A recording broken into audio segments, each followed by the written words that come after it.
Hello there. So anyway, I just did one album called I just finished another album, of course, called Vermilion Gateway. What an accentual transition that was. I've got like a pile of crumbs here, like little ants just made. Anyway, um, yeah. So I finished. I feel like if people don't understand it's a satire, it would be quite a controversial album. Called Vermilion Gateway, which is the third of my 2020 whatever quartet. Um, oh, it's not coffee. Um, but yeah. So anyway, and I forgot what I was bloody all saying. Yeah. So anyway, it's like that. It's about sort of like the conspiracies around China, and I mean, you know, I'm not sure if all of it's conspiracy, but I think most of it kind of is. And there's a lot that isn't also. So it's, it's all everything at once. And there's no clarity, which is what makes a conspiracy, right? You are not exactly clear upon its truth or lack thereof, I guess. So there's a few songs which I have to be aware that also, like YouTube is a little bit, which is, fair enough. About like I think I have one called like Wuhan Chic. Uh, yeah, I mean I don't know. I mean it's also I think it's not. I think it's more important to be able to express whether it's right or wrong. I don't know about all of that, but in terms of just having an opinion of your perspective about something, I mean I'm not endorsing a particular theory at all. I'm just sort of trying to explore things which were part of the media, which are part of the media, and part of the general discourse in the West, and also within China itself, within the Sinosphere itself, uh, which is also inclusive, of course, of not just Hong Kong and Taiwan, but also Malaysia, and obviously the West, where we have huge, relatively big minorities, I should say, of Han people. So yeah, so there's all of this sort of stuff circulating through this album. And the Vermilion Gateway, actually, I took the inspiration for that from this film called The Way Back. It's sort of set in the 30s, I want to say, when the Soviets and the Chinese communists are beginning to have power. So maybe it's actually the 50s. Um, anyway, it's about like a band of people that escape a gulag and they go across Russia essentially. And anyway, there's a point towards the sort of towards the end of the film, where they reach, it must be China or Mongolia, I can't quite recall, I think it might be China, it would be, or it's Mongolia, perhaps. Anyway, nevertheless, there's like a gateway, and it's, like a sort of like a torii gate, almost like in Japan. I forgot the name for it in Putonghua, but anyway, it's like a red gate, and so it marks as a demarcation of the border, essentially. And so yeah, so I'm doing. I was inspired by that, sorry, and yeah, and then I was inspired, of course, by like reports. For example, like there's a song called Bat uh something Bat Soup. I'm a professional, people. I can remember my own song titles. I can't. So you can't imagine me actually singing them live, which is the impossible. But anyway, so it's rather hilarious to me. But anyway, that's why I'll always just be a DIY avant-garde. I'll never be like spectacular. Because I don't want to be. But there's also that. But yeah, that's a whole other thing, eh?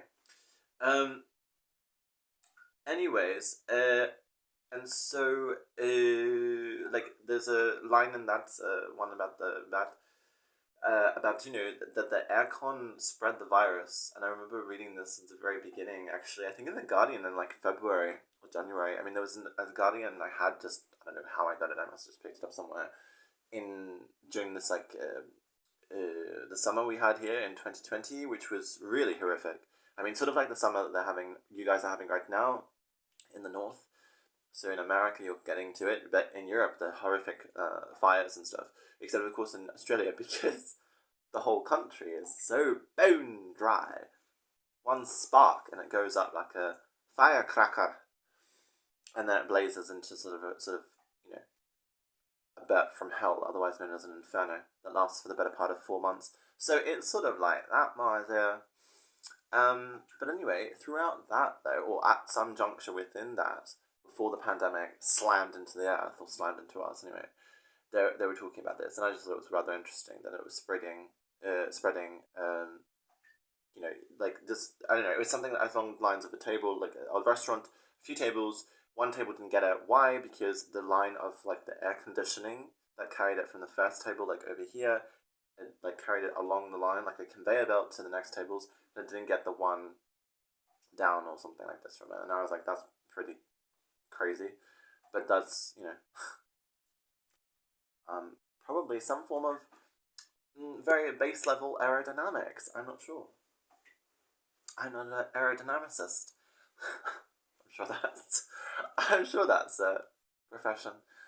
Um, in this day and age with bullshit jobs and all the rest of it, not an aerospace engineer is a bullshit job at all.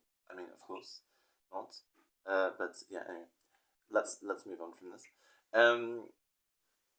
And then yes, the other songs are sort of on the same thematic. I mean, they're sort of exploring this idea around, you know, yeah. I mean, and there's like another song called 75 Years, which is about Hiroshima, and the atomic bomb, because that was a anniversary celebrated in 2020. So yeah, there's all of that too. I think that I mean I go through a few things actually with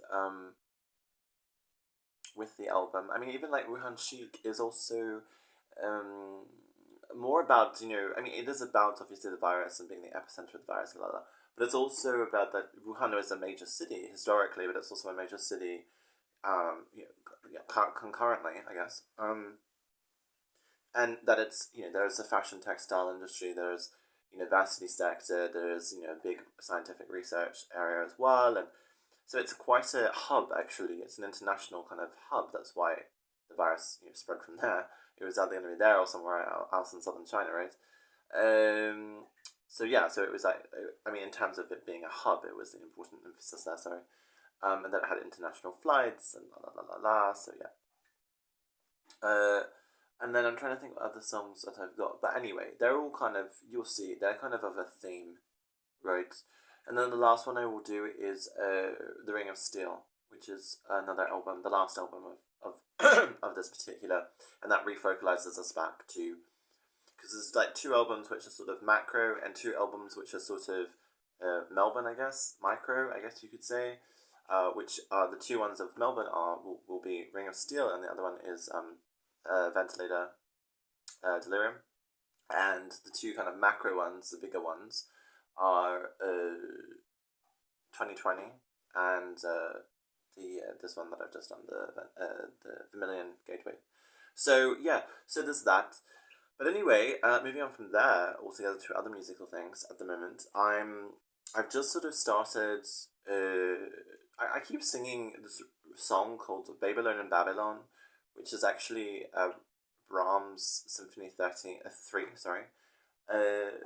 That was adapted by Jane Birkin, and it's a whole album actually called one of her albums. You should definitely check it out, called Babylon and Babylon. And I think it's a really cool album. So I'm now inspired to sort of just actually redo it, but in English, because she sings it, of course, in French. And I was always, I've listened to it for years, but I never really took the time to really fully intellectually to translate it, into something and try to reimagine it. But then I was, reimagining it. And so anyway, so I did this little a cappella, like into my phone, of like the sort of refrain, the beginning of Babylon and Babylon, the actual song. And so I uploaded that, and it's just sort of inspired me. to, as I said, do the whole thing. So that's probably going to come up fairly soon because all I need to do is really just translate that and arrange it.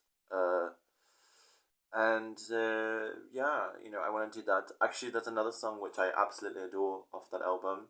It's a very, very, I think it's fairly well known in France because of the melodic, the riff. It's da na na na da da da da da na na na da na na na. It's Le Dessous Chic, which is like the chic underwear, something like that. The chic lingerie, maybe. It's very sort of sweet. It's very French, very sexy, kind of. It's a very nice song though. It kind of it's very haunting. The melody is very haunting.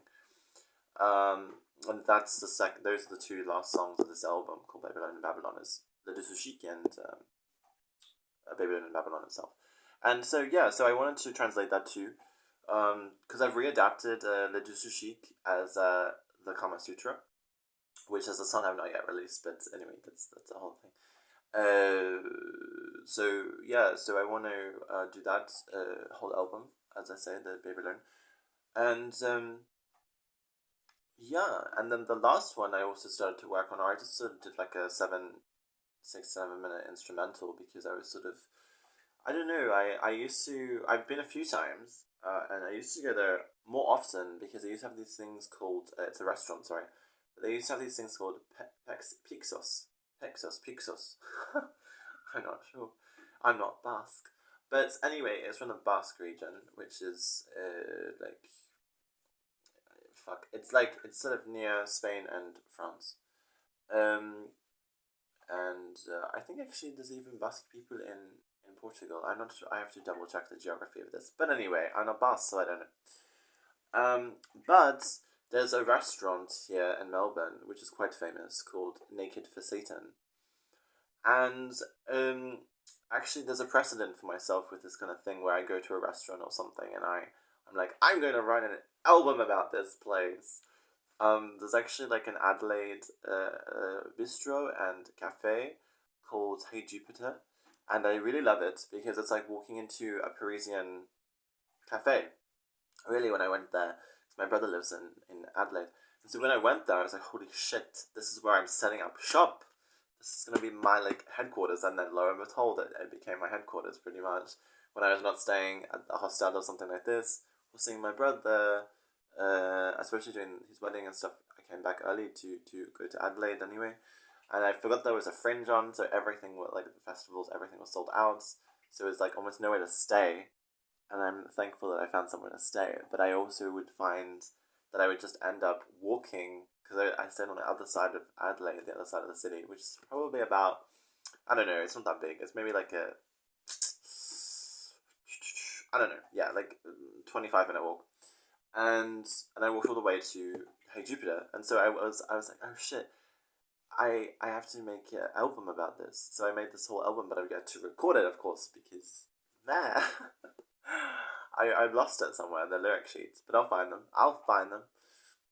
Anyway, and so yeah, I plan to do that. But then anyway, on the same boat, as I say, Naked for Satan has just sort of preceded this because I had it lying around. And I was like, oh yeah, I forgot that I wrote that. So Naked for Satan, and my friend Melissa has, maybe you're watching. I'm not sure. Hello if you are. Has shouted me there a few times, which has been really beautiful. It's really such an interesting place, and you're on the top, and the roof is covered, but it's the rooftop, and so you can see the whole. Well, not the city, but well, you can see the city, but it's more the inner north area, like Collingwood, Fitzroy, this sort of area where I sort of hang out, anyways, and yeah, so I thought, well, I'll write about that. I like the loaded title of like Naked for Satan, which is actually because it used to be a distillery, and the guy that used to really run it down below, was essentially in the sort of bowels of the building, and was around these giant copper distillers, and so he would just strip naked because he's done everyone really working there to make sure they didn't explode and shit, presumably, and so that's how it got the name Naked for Satan. Later, obviously, as a restaurant and la la la. So yeah, it's got this amazing outfit as you walk in. This outfitting of brass and copper, and really the bar is amazing. Just the bar itself, but then you go upstairs up to this lift, and yeah, it's really cool upstairs too.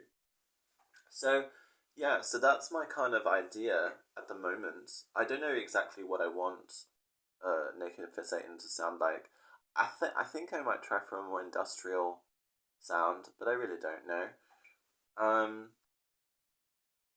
it's kind of just I really am just winging this, so I have no idea.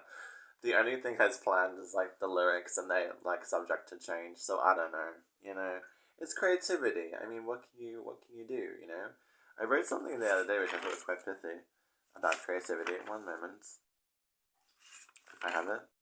Oh yeah, creativity is an investment in your future self, which I thought was quite nice actually. Well done, well done me. Right, Teddy? Yeah, I've got my Teddy right here. My Teddy's there for like three. I only have to pay attention to two, because the third one just sort of minds my music player. He's a security guard in Teddy form. But yeah, so anyway, I think that's really at the moment where I'm up to, and I don't know. COVID here is going off the fucking charts, but I think it's going off the charts everywhere. So that's what it is, and yeah, I don't know. I'm thinking to go out dancing, but it's pouring with rain today, so I'm not sure about tonight because it's obviously day. Um, but yeah, see how we go, and I don't know. Have to figure it out. But yeah, anyway, thanks for watching. I don't know. Hopefully, you're creating. I don't know. Create music or something else, whatever. And yeah, yeah, create. Don't be afraid of getting older. Don't be afraid of not of just do what you want to do and use your creativity to explore yourself, because I mean at the end of the day that's all you've got, right? So you might as well. But anyway, yeah, I'm gonna go eat some rice and something else and think what to do, and then maybe go out dancing because it's Saturday night. I don't know. Thanks for watching.